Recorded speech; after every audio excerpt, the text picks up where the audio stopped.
শোনো না, মা বল। শোনো না, বলছি আমি আজকে পড়তে যাচ্ছি, টাকা দাও। আর শোনো না, আজকে একটু বেশি করে টাকা দিও, আমি বাইরে খাবার খাবো। দাঁড়া দাঁড়া দিচ্ছি।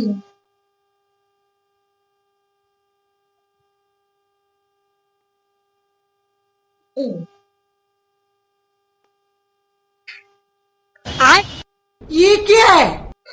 আচ্ছা বাবু, এই টাকা দিয়ে একটা খাতা কিনবি, একটা কলম কিনবি, আর ভাড়াতে আসবি। যা টাকা বাঁচবে তুই যা বলবে সব খাবি, ঠিক আছে? ঠিক আছে, ঠিক আছে। ও মা, শোনো না, তাড়াতাড়ি একটু রেডি হও। কেন বাবা, কেন?